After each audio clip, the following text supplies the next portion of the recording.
Barasuayo, omoni ala wana mama kenirawo.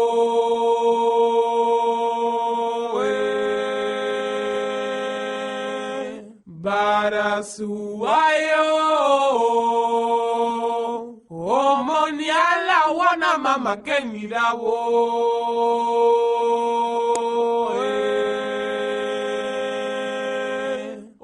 Barasuayo,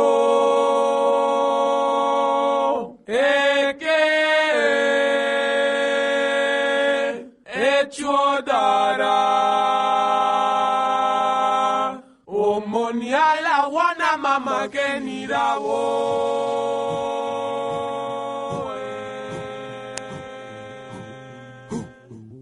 If I were to call a black man an African lion, he would probably take this comment as a compliment, as a metaphor symbolizing his bravery, courage, and ferocity. If I were to call you an African rhino, you would probably perceive it as a compliment, denoting your size or your strength. I've even heard black supermodels referred to as African gazelles as a way to describe their height, grace, and beauty. Even members amongst the conscious refer to themselves as nagas and embrace the qualities and characteristics of African snakes and reptiles. Even the South African king Shaka Zulu called himself the African elephant as a metaphor symbolizing his size and strength. But if I were to call you an African monkey, this remark will most likely be perceived as a derogatory insult and taken as a sign of disrespect. However, the disdain and contempt that many black people have towards African monkeys seems to be the result of slavery, colonization, and socialization at the hands of white people. Since white people compare black people to apes and monkeys, black people now have grown to hate the monkey. However, in traditional African cultures which existed prior to the influence of white people, apes and monkeys were held in high esteem.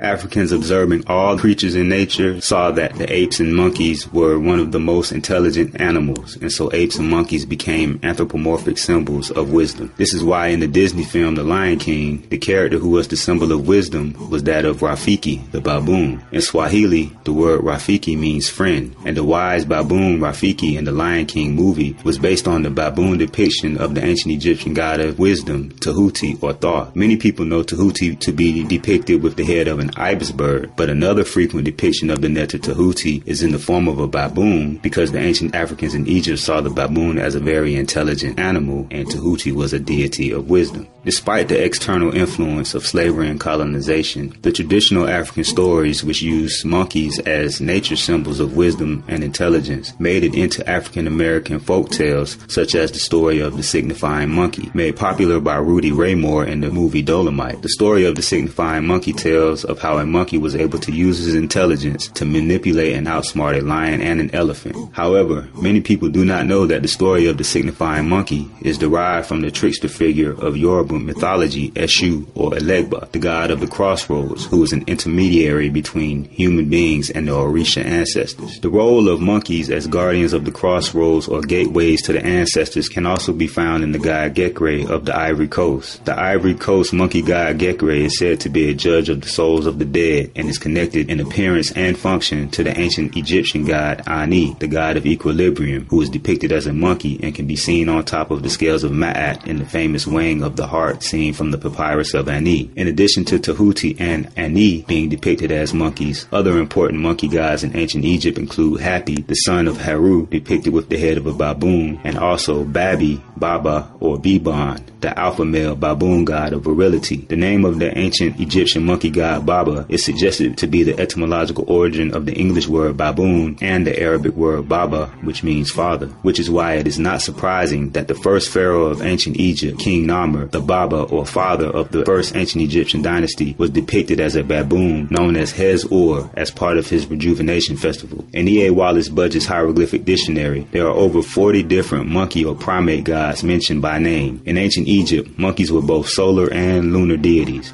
Remember, the root of the word primate is prime, which means first, chief, excellent, and best. So like your African ancestors, it is important to embrace all of nature's qualities, characteristics, and creatures. And now, the monkey sits as the guardian of the crossroads between you and your acceptance of nature in totality.